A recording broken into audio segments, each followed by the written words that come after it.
Came from the mud, there's dirt on my hands.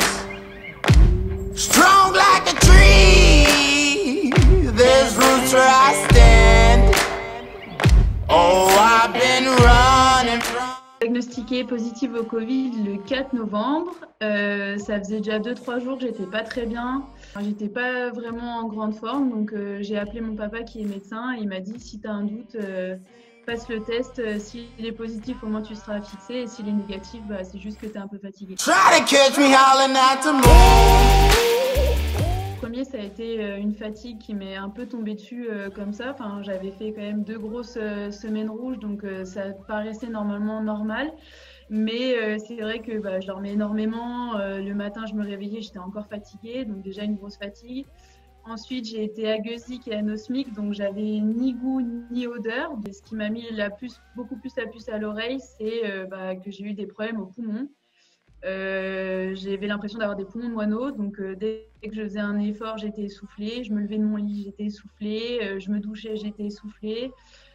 Donc très compliqué pour moi de faire des efforts, très compliqué pour moi de vraiment vivre comme on aimerait vivre parce que dès qu'on fait quelque chose, on est épuisé, essoufflé. Et puis aussi, il y a eu un moment où j'ai eu un problème nerveux, l'engourdissement de tout mon côté gauche, suivi d'une migraine incroyable. L'engourdissement donc vraiment des mains jusqu'à la poitrine en passant par le visage, l'impression d'être anesthésiée carrément, je pouvais plus rien faire, donc on est allé aux urgences parce que c'était quand même assez impressionnant. J'ai cru concrètement que j'allais y rester, donc on a fait plein d'examens à l'hôpital. Il s'avérait que c'était encore le petit Covid qui s'amusait avec mes terminaisons nerveuses et puis voilà.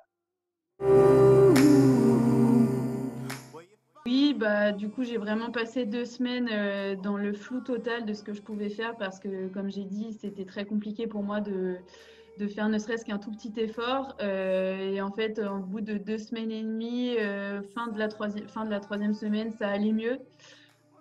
Donc là, depuis quelques jours, je me sens mieux. Je ne suis pas encore au max de ma forme, mais ça va quand même mieux.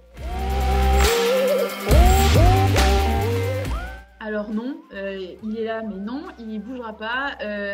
Vu que j'ai repris que hier par 10 km bateau et que j'ai fini en étant essoufflée, l'intensité, ça ne va pas être possible pour moi, sachant que dès que je fais un effort un peu trop intense, donc c'est-à-dire pour ceux qui connaissent un peu l'aviron, un rythme cardiaque un peu B2, B3, j'ai mal au crâne, je suis obligée de m'asseoir, enfin voilà. Donc c'est hors de question pour moi que je fasse le test ergo en accord avec mes entraîneurs fédéraux. Je ferai du coup celui de janvier. Ça n'a pas vraiment changé par rapport à avant Covid, c'est juste que là j'aurai un petit truc en plus. C'est toujours de me battre pour être dans le cadre de couple féminin. Donc on va avoir des piges mi-décembre en espérant que je sois revenue à mon niveau et à ma forme incroyable. Donc on a des piges pour faire un petit peu une sélection dans le cadre de couple, savoir qui monte pour la fin de saison. Donc après on aura des coupes du monde, un championnat d'Europe et la régate de qualif tant espérée à Lucerne. Et puis juste après la régate de qualif, je me marie. Et puis après, si on est qualifié, c'est la samba et on part à Tokyo. Et puis voilà.